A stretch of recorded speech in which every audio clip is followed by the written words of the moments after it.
Hey there, gamers. A little bit ago, I ran a blind poll on what books you absolute hyenas thought that I would enjoy reading.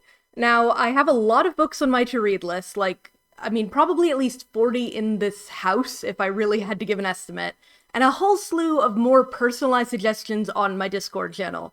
Still, I was just deeply curious what a blind popularity poll would give us, and we ended up with a very solid top 10 list of interesting books you guys suggested that I read. And from there, I got the three winners, which were Unwind, Foxhole Court, and the first placer, Hell Followed With Us.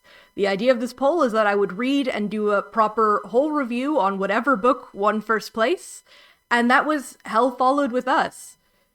I mean, I'm not surprised that Hell Followed With Us was suggested to me, or that it really came in first as a, you need to read this actually good book. It was on my list the moment I heard about it, and it combines a bunch of my loves into one. Body horror, gore, angels, autism, obviously, monsters, trans representation, religious theming, it even has an absolute banger of a cover, if I may say so. I have been interested in it, but it also, from what I heard, was supposed to be a good book, and I don't really read good books.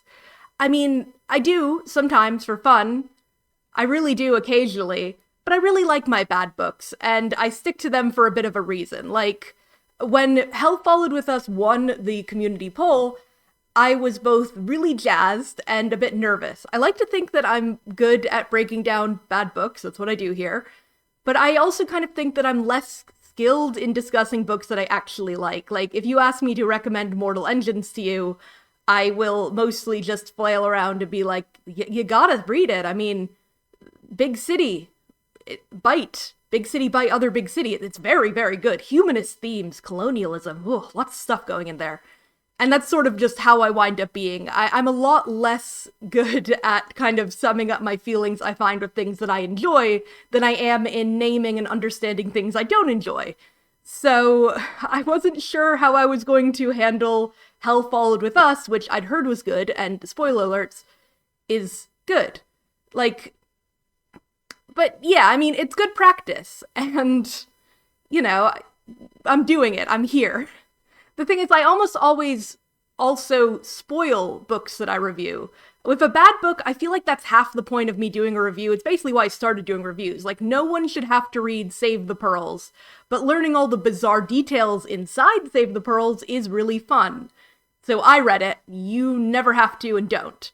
But spoiling a good book can ruin it for people, or, alter the experience. If I'm recommending that you read this book, which I kind of do, I'm also gonna go and spoil the entire plot of it for you. So, yeah, I'm still gonna spoil all of Hell Followed With Us in my plot summary, but I'm gonna do a bit of an introduction first, and I'll say when I'm past the, setup and a couple stray thoughts. And then just run through the entire plot, as always. I mean, leave if you have to.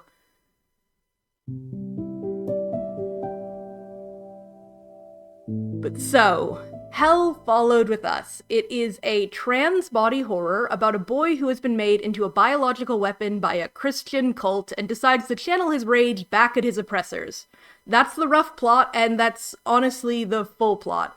It's a standalone book, and it's a very straightforward book. It's not particularly long either. While there is depth to the messaging, there's a lot of metaphors going on, honestly. The plot is fairly simple for what it is. When Benji was 11, finds my notes, his parents took him to join a cult. The cult was known as, well, we have an official title, but the people in the cult are called angels, and the cult is an eco-fascist evangelical compound that basically believes it's their duty to wash the earth clean of sinners so that, they can ascend into heaven. It achieves this with the Flood, a deadly virus that mutates hosts into flesh monsters called graces. So you get sick, you begin to melt, you die, and quite often your body just starts going all fluid. Often you mutate and meld with other bodies around you. It's a whole body horror thing. It's quite fun. The angels are able to control graces, as these mutant monsters are called, but barely. It's mostly by scaring and corralling them. They wait, though, for the creation of the Seraph, someone who is dosed with a special strain of the Flood that will allow them to control graces fully, while also slowly becoming one themselves. And the Seraph is meant to basically lead the way for the armies of this cult to finally eradicate the last of the surviving humans and, purify the earth. The Flood was released when Benji is 14 years old, and by 16 he has been chosen as the host for Seraph. He's going to mutate in only a few weeks. Benji is also a trans man. When he came out to his father, his dad was immediately accepting, but the cult wasn't at all. When Benji was dosed with Seraph, his dad finally decided to leave the cult with Benji. The book opens immediately after Benji's dad has been shot in front of him, while Benji continues to run. Benji also spots a Grace pretty early on, so let's just enjoy that together, just flesh monsters. Between the cars ahead of me, a tangle of limbs unfolds, and it shrieks and howls with all the pain of hell, the weeping and gnashing of teeth. A creature made of corpses and the Flood. Sharpened ribs lining its back in rows of spines, eyeballs blinking between sinew, muscles so swollen they split the skin, rises from the wreckage. Claws the size of arm bones curl around a truck cab and crush it. Page 14. I love freaky little guys, as everybody knows, and I really enjoy the flesh monsters in this book. There wasn't enough of them, honestly. And, by the end, half the gore descriptions feel a bit repetitive, but they're cool, and it's good. It's great little fun stuff. And they're also my friends. So while Benji considers using his Seraph power to talk to the Grace and get it to kill the cult that's pursuing him, he's still rattled from watching his dad die a second or two ago.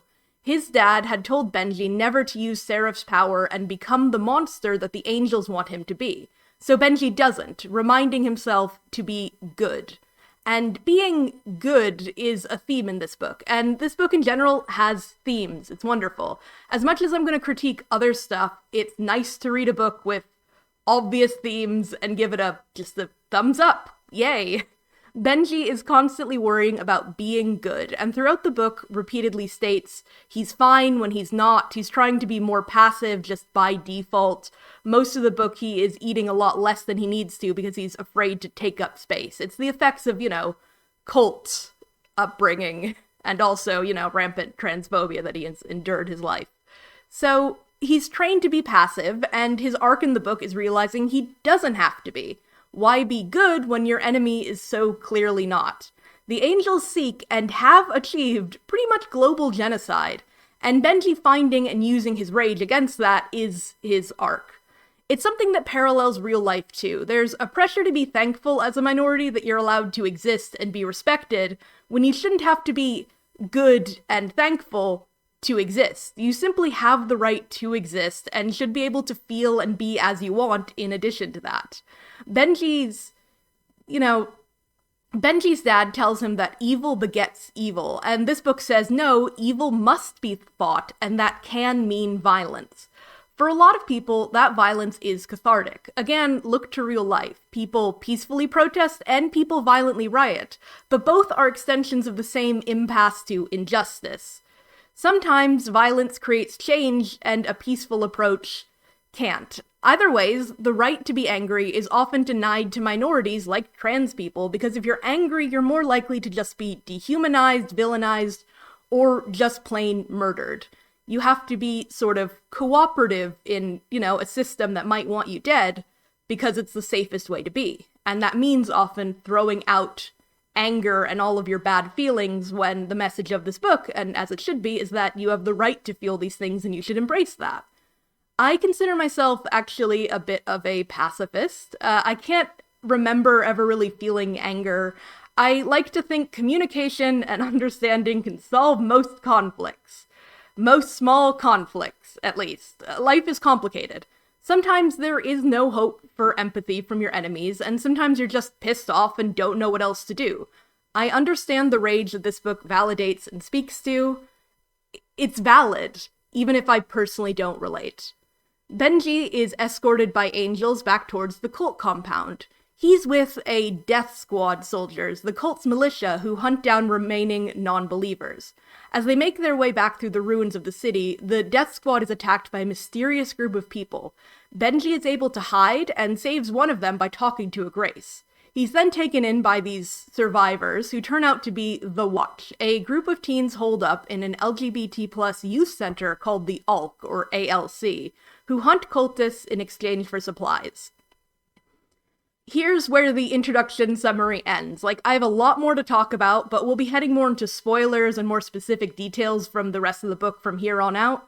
My short summary is that's the premise of the book. There's some major themes. It's worth checking out. Now I'm gonna go into everything else. Benji is taken to their hideout and meets a fairly large supporting cast, most of whom I repeatedly got mixed up and who mainly aren't very important. They are perfectly diverse, though. To a degree, it starts to feel odd. And hear me out. The diversity in this book is more tokenized than organic. Critiquing this sort of thing often invites assholes, so, that's not great. But that doesn't mean it's immune to measured critique. And this is going to be a bit of a long section where I talk about diversity and social justice, but my take on these matters, as I'm going to make clear multiple times, is not that the existence of these things are bad. It's about execution could have been better.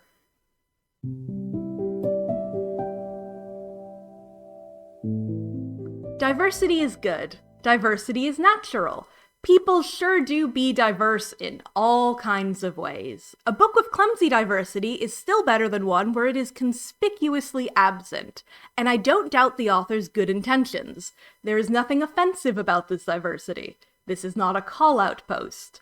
This is an even critique. But there is something a little off. Let's see some examples and let me make my case. So here, Benji learns a side character is Christian and asks if she believes. I do, and I'm still trying to figure out how I feel about that. Talking to friends, Cutoff is Muslim, Salvador is Catholic, Carly is Jewish, to see if anything sticks. Page 48.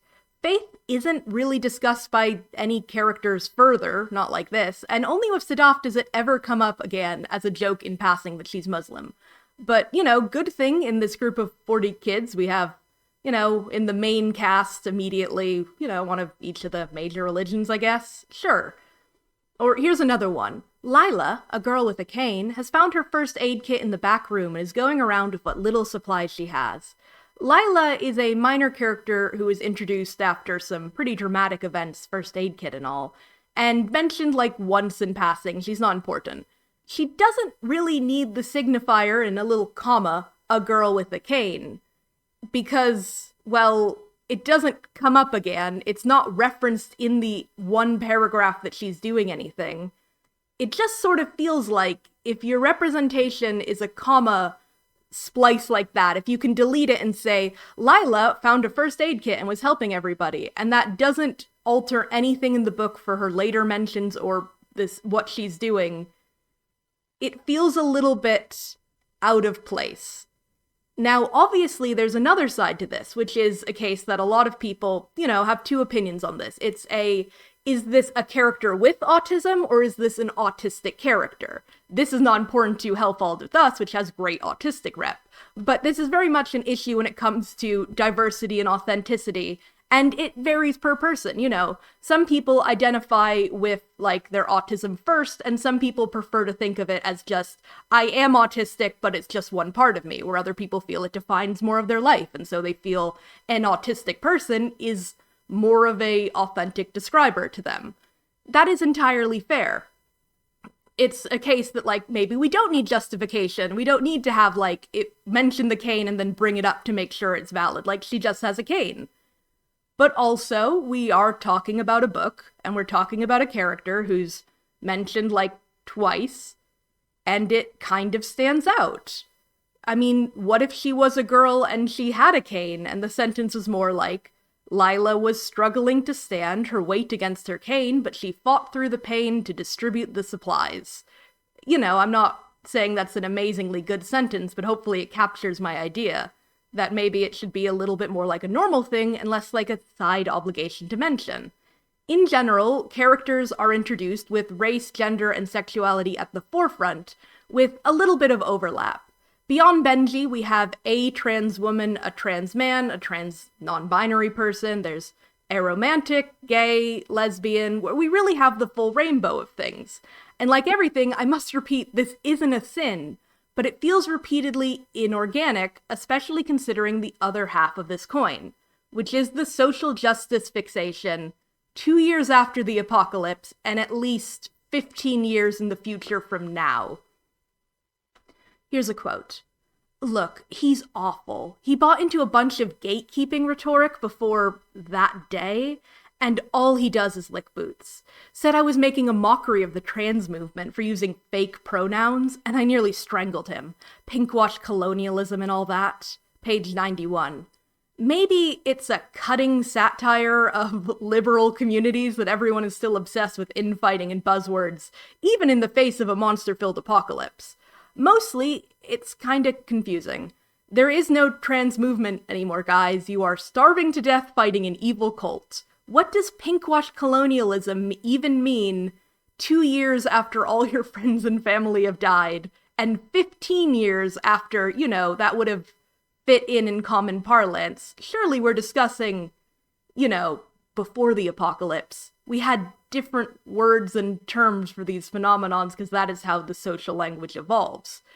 Who is that guy licking the boots of at this point? The person complaining about him being a bootlicker is one of the few kids who has some authority. I guess he just sucks up to him. Again, the year is at least 2031. This exclusionist, Calvin, exists purely as one of the two bad kids in the Ulk. Specifically bigoted so we can mock and then not really mind when he kinda dies off page. It's not enough for Calvin to be a jerk, we need to establish him as morally wrong and unforgivable too. The other kid to share this fate, both of them are white gays, Calvin is trans, is Cormac. While he's never punished for his immense sins, the kids mock Cormac relentlessly for being rich. Pre-apocalypse. It was capitalism, she says, pointing hard at the ground. Salvador props their chin on their hand, watching lazily. Nick isn't there. It was always capitalism and colonialism if... What? No, don't look at me like that, Cormac. Rich bastards need to hush, Faith interjects when Cormac tries to retort. Normal people are talking. We weren't rich, Cormac snaps. I ease the door shut behind me. We were comfortable.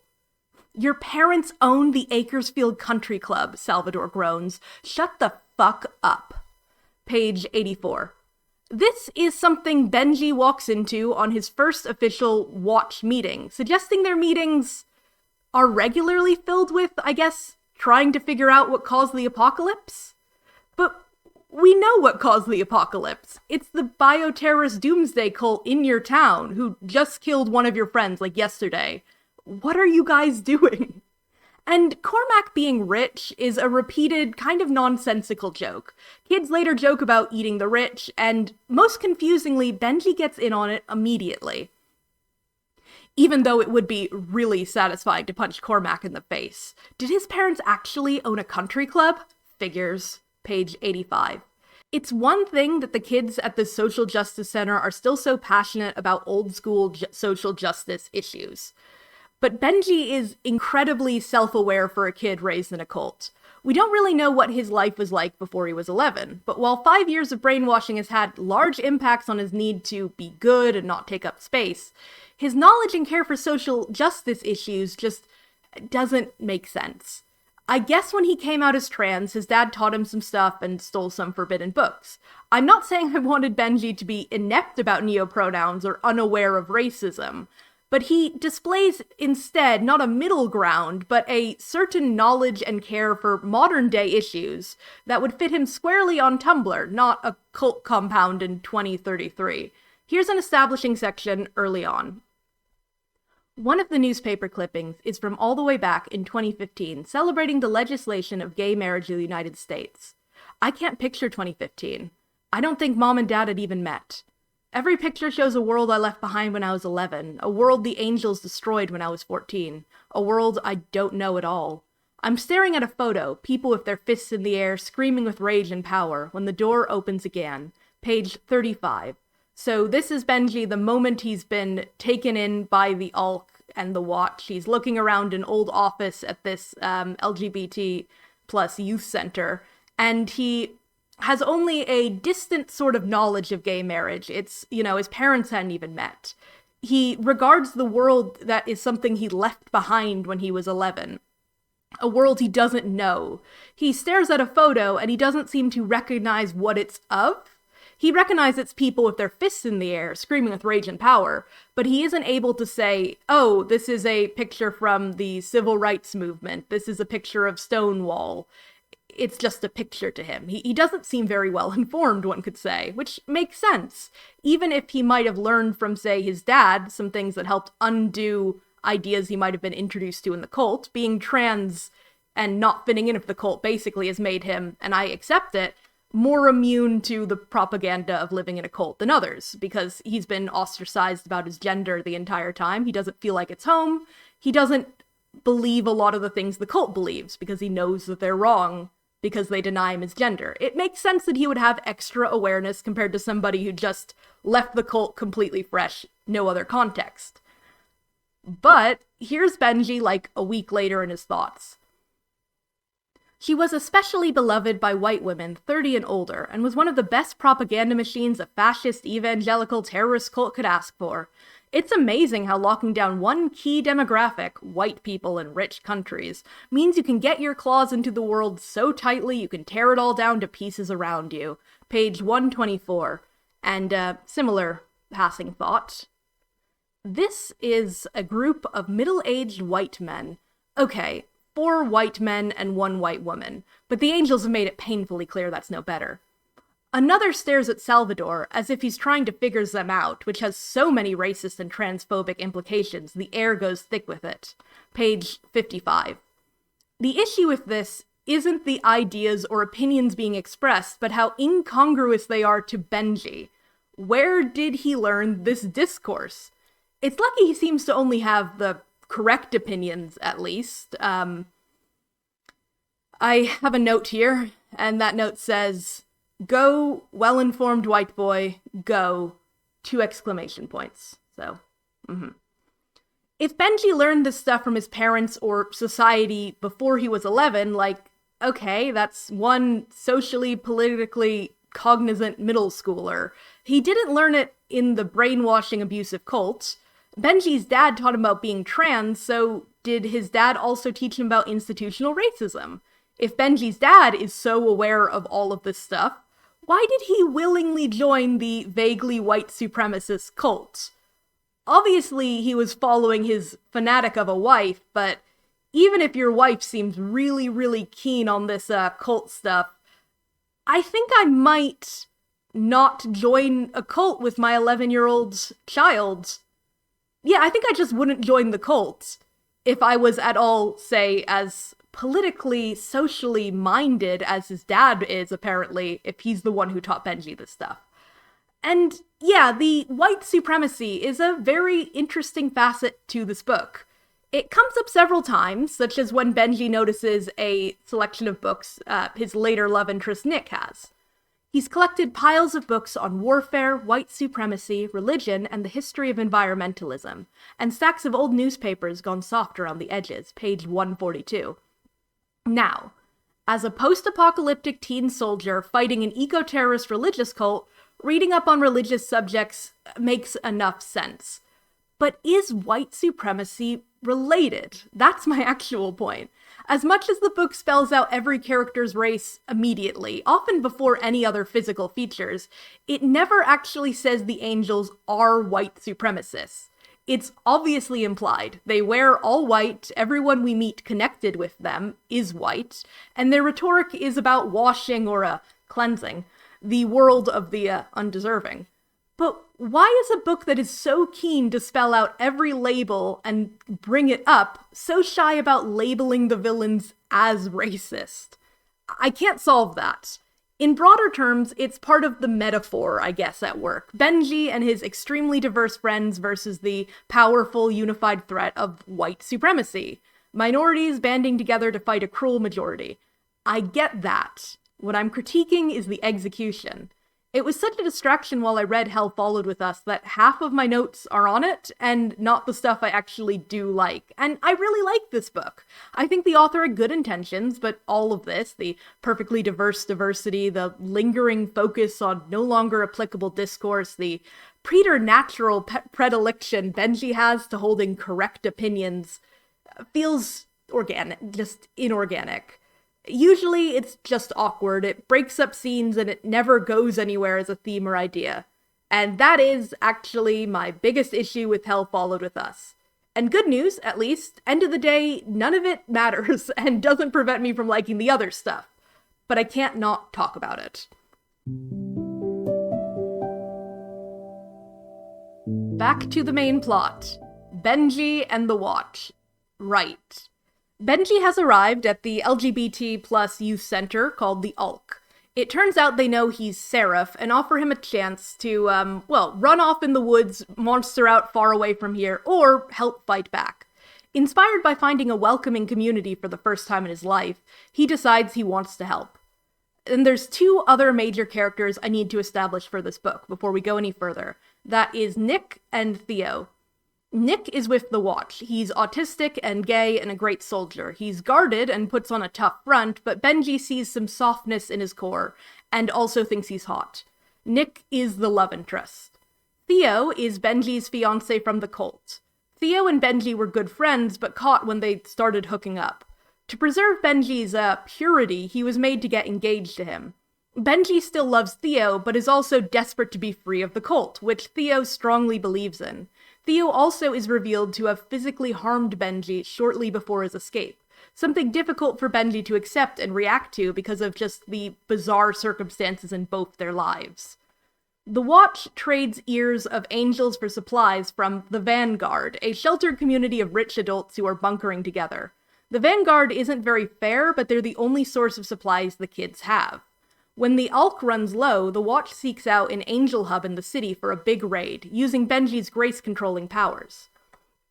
This church is where the Flood first started and is still used by angel death squads. They kiss a huge grace inside of it in order to catch the Flood, and if they survive, they're officially made Death Squad soldiers. Theo was once one of these soldiers, but he lost his rank when a squad mate killed all of their comrades and fled. Theo did nothing about it and was punished. The church itself is a spectacle of flesh, and I am crazy about fleshy buildings.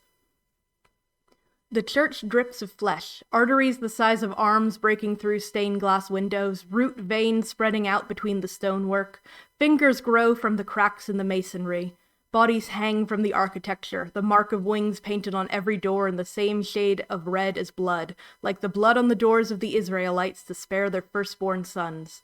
Scrawled messages cry, "God loves you, God loves you, God loves you. Prepare to die, his kingdom is near." Page 98. The Watch and Benji lay in wait before striking. Let's just enjoy some more grace descriptions while we're here. And there is the nest behind the altar, a beast made of every soul trapped here on Judgment Day, dragged into the body of this one creature.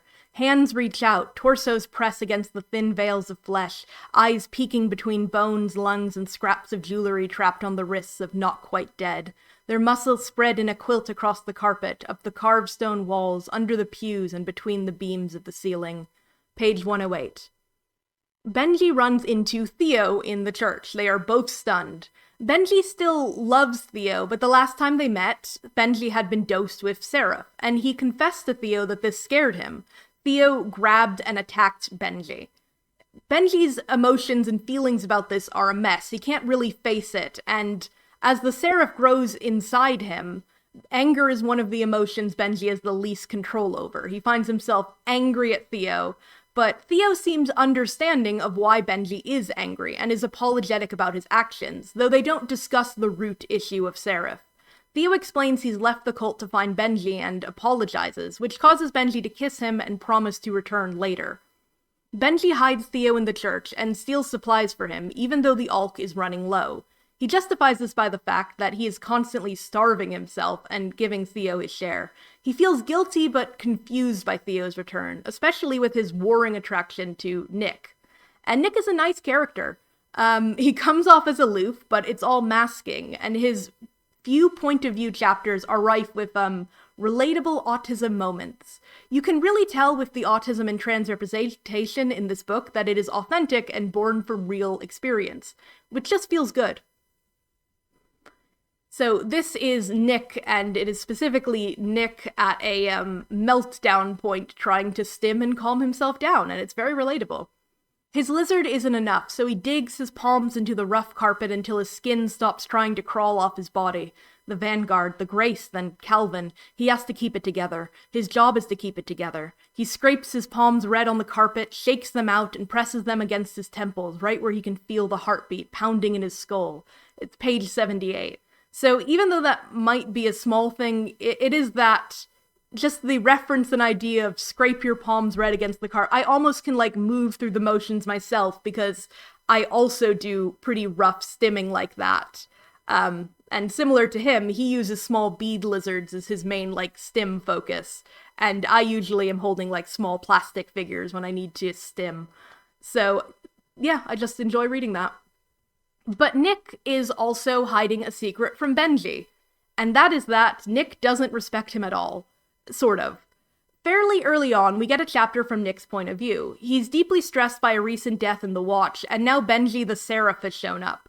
The world has been ended by angels and their bioweapons, and the ultimate weapon is now on his doorstep. He and the other leaders in the Watch are reluctant to think of Benji as a person, and Nick actually refers to him as an it. It isn't born out of hate, but a fear, because everyone knows Seraph will emerge sooner or later and might need to be killed. He's dehumanizing Benji ahead of time because he can't confront the idea that Benji is going to become a horrible monster and have to die. So while Benji has developed a mild crush on Nick, it isn't mutual. And as they grow reluctantly closer, it begins to tear Nick apart more. The Watch goes to negotiate for more supplies after clearing out the Flesh Church, but the rendezvous is immediately interrupted by a sickly young girl. Benji tries to calm her down and talk to her, but she turns into a Grace and has to be put down. Cormac confronts Benji later for not killing her instantly, as it might have scared the Vanguard away from returning. Cormac then reveals that Nick has been calling Benji an it in private. Benji, really smartly, decides that Cormac is a jerk and might just be lying to start shit. So Benji goes to confront Nick about it himself. And Nick isn't able to lie or even really defend himself. He goes selectively mute a lot of the time when he's overwhelmed, another very relatable autistic trait. Benji's anger at being reduced to an it by someone he thought he trusted winds up causing the flesh of his jaw to tear open. And while Nick patches him up, Nick gives him a note that says, "I'm sorry," but they can't really talk about it. Benji's body is falling rapidly to pieces. From early in the book, he's vomiting up the black, sludgy remains of his organs. He begins to grow new teeth behind his current and loses his human teeth just as quick. The flesh of his jaw peels away, leaving long fangs perpetually exposed, with his gums receding rapidly. Until his final transformation, his transition is pretty much entirely mouth-focused, which surprised and disappointed me. There's plenty of room for freaky things to happen all over the body, and we are firmly orally fixated, with some bonus vomit thrown in. I think this choice is purely to help Benji's condition, as everyone in the book is wearing a face mask at all times. It helps reduce the spread of the flood, and yeah, everyone wears one, even when in very close shared housing where a basic cloth mask would honestly do very little. But the mask hides his freaky mouth, even when he loses the flesh of his jaw. The theme of Benji's transformation, if you haven't picked up on it, is that of transness. He's transitioning, he's transforming, he's transing. It's a classic metaphor done well. Seraph is basically uber testosterone for him. It's transforming his body unexpectedly, heightening his intense emotions, and causing him to be seen as a monster by many around him. People in real life might see trans people as inhuman, and Hell Followed With Us is saying, so what if I'm not human to you? It's my body, and I am a person still. And that's a message that I'm really fond of as somebody who also, that's a theme that I like. Here's a quote that is really just a nice quote and also helps lay out the themes more. Halfway through the walk, I pull off my mask. There's nobody to hide from anymore. It's like changing out of the dress I ran in, like watching snips of dark auburn hair gather around my feet. Not quite sure what to do with myself, desperately trying to understand this new body. Trying to figure it out. What does it mean? What does this flesh want? What does the world want from it? What kind of monster do I want to be? At least a face like this will make people think twice before making snap judgments about what I am. It's harder for someone to pin you down as a girl when they need a moment to pin you down as a human. Page 148. Benji is upset, after Nick, and returns to Theo in the church. They continue to get along and rekindle some of their romance, but when Benji goes to leave, Theo is quite pushy he stay. Benji leaves anyways, and returns to find the Ulk on fire. He rushes in and is able to help save people, especially by using the Graces. The Watch and the remaining kids relocate to a nearby bank, but they've lost almost everything in the blaze. Benji is swept up in anger, especially as he realizes Theo was in on it the whole time. He sets off and embraces Seraph, killing a number of soldiers along the way. Nick, who goes out looking for him, stumbles upon the scene. He's able to shake Benji out of his disassociated murder state and take him back to the bank to rest. Benji then tells the Watch about Theo and what happened. They're shocked, but Nick immediately makes a plan. They'll send Benji back to the cult, he'll take control of the Graces from the inside, and attack. And when he starts to attack, the Watch will join in from the outside.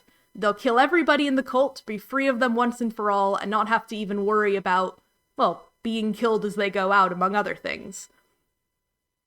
And here again, lovely theme quotes. The good the world needs right now is teeth and claws and a taste for blood. I am going to shatter them, and I will be the vengeance of God, I will. Page 195. Before the mission starts, we have a little bit of downtime. Mostly this is here to help endear the cast, though again, it mostly means Cormac says yeet in the year 2033, and more people joke about him being rich. Benji talks to Nick in private.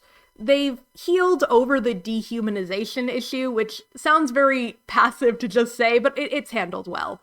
And, it's still mostly, it's complicated. Benji confesses he likes Nick, and Nick struggles with it in a highly relatable way, again. No, he takes a half step back and taps the back of his neck with his palm like he's trying to knock his thoughts loose. He says, I don't know how to tell if I like somebody. I don't know how it works, and I don't want to be wrong, he says. I don't know why you would like me. I don't understand, he says. There are no rules for this. It scares me. Page 200. As much as I find a lot of the other representation stuff inorganic, it really is highlighted by how good the authentic stuff is. I never read things in fiction that remind me of myself because I'm just a weird little guy. And Nick's reaction is so extremely relatable.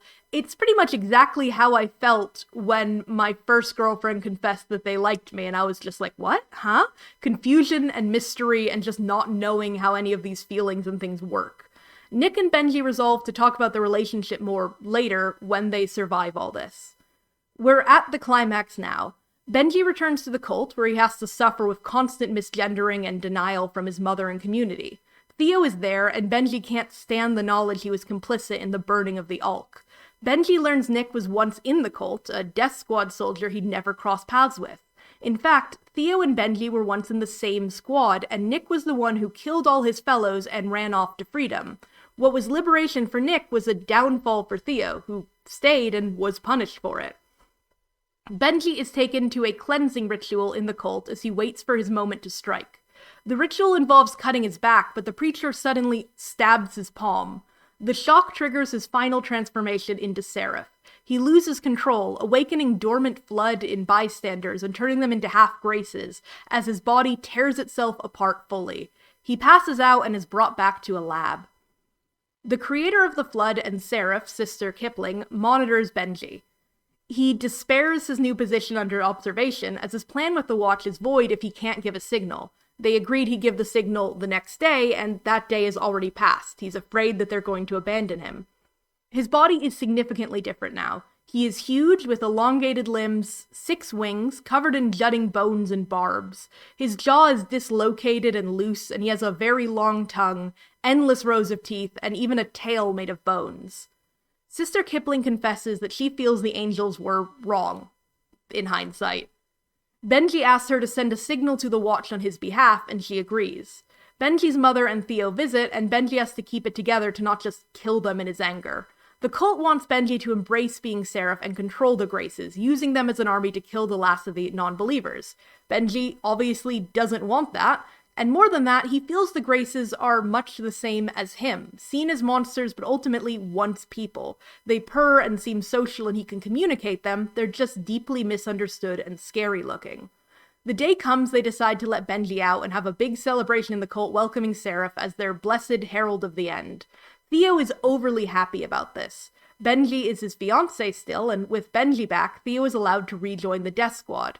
He's welcomed by his community once more. He's overly cheery about Benji's monstrous form and captivity. They're taken to the center of the cult compound, a Christian community college. A reverend prepares to make a speech as Benji waits with Theo. Sister Kipling has successfully sent a message outside, and Benji is getting ready to strike. Unexpectedly, the reverend begins a marriage ceremony. Everyone but Benji was aware they were going to marry him to Theo using his dead name. The shock is enough, he stops playing along, and the attack begins. It's just such an obviously bad idea on their part.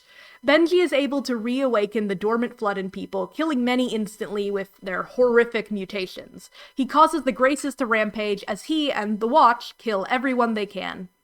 Theo then busts out a syringe with a former version of the Seraph virus, called Dominion, and injects it into himself. It's a fast-acting and imperfect mutation that makes him into a huge ball of flesh. Benji and Theo then duke it out, monster versus monster, but inexplicably, it is in a shared psychic vision.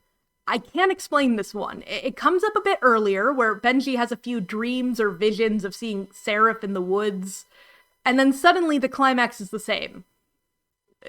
It's strange. Rather than nasty monster murdering, Benji and Theo have a shared psychic vision where they're in their human forms fist fighting it out. I fully don't understand this choice, nor do I enjoy it at all. It's never explained, nor is there much of a satisfactory answer to be guessed as to why this happened. Like, do Graces and Seraphs share a psychic web that manifests in a shared dreamscape? Does the Seraph virus give psychic powers of the future? Do we need that at all? Dreams just aren't very fun in books, and even a dream representation of real events like this isn't as good as the real thing. We have two giant flesh monsters tearing each other to pieces, and the book coyly cuts away so Benji can argue with Theo.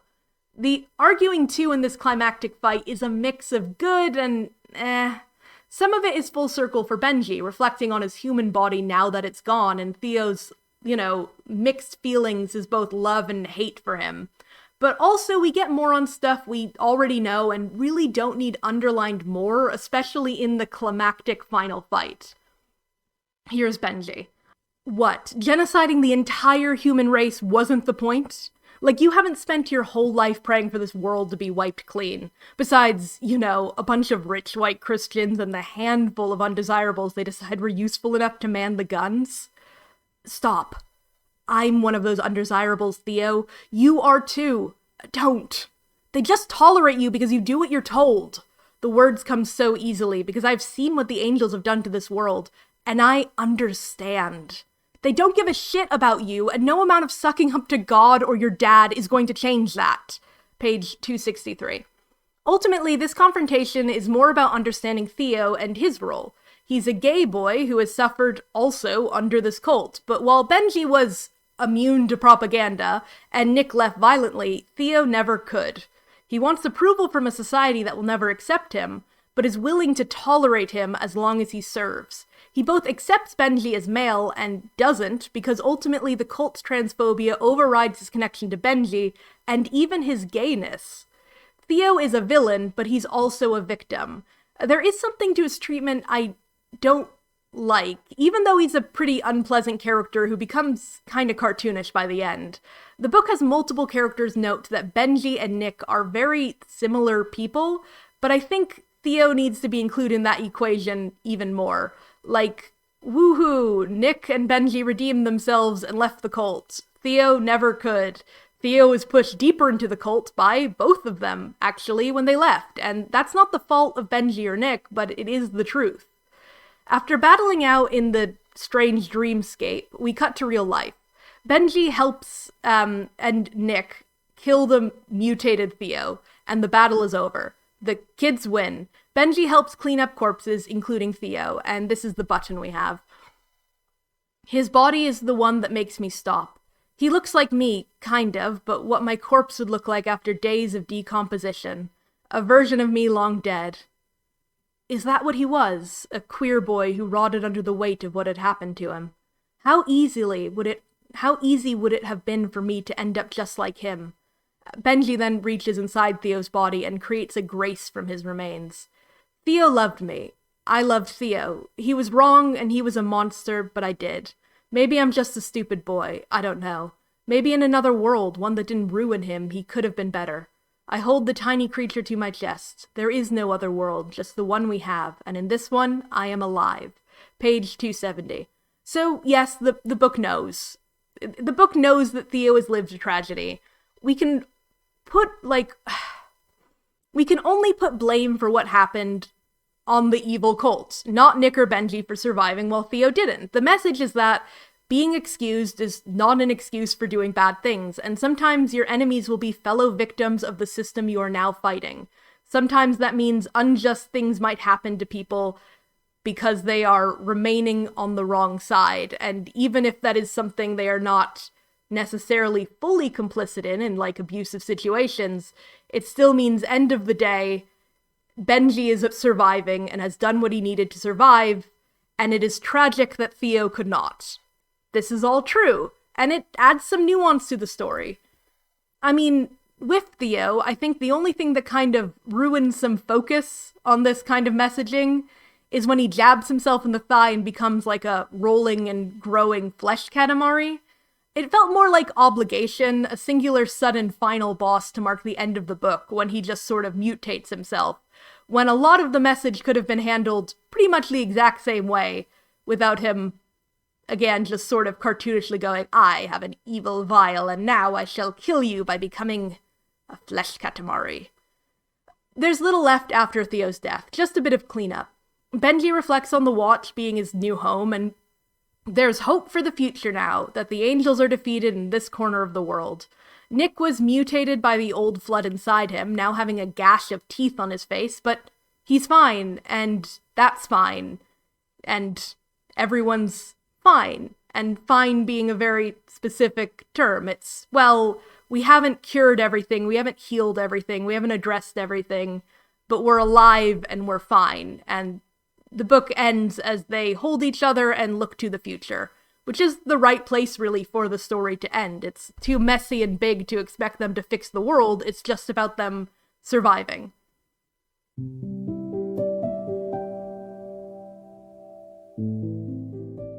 So, in conclusion, I liked Hell Followed With Us. I think it's a good book. What it does well, it does well. It captures young trans rage and it validates it, while also drawing clear parallels between feelings of transformation and transition.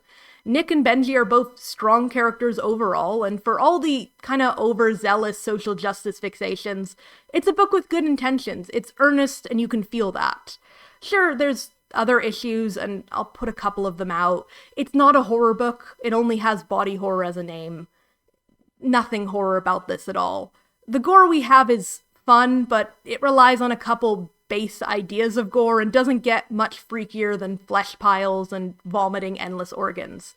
The plot is pretty straightforward and doesn't have a lot of side action or anything else, but I could equally say that the single-minded focus of the story is refreshing. It's to the point. We focus on what we need to and we get out. Most of what I have at the end of the day are basic gripes that don't ruin the book. Sometimes it's nice to just read something all right.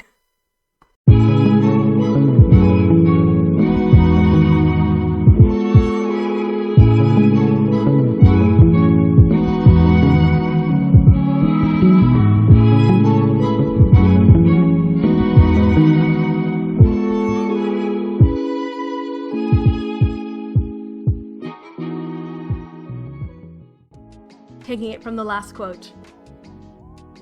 Okay. Oh my god, there's a cat. Holy shit. No, he's beautiful. So happy. It's a gray cat with really...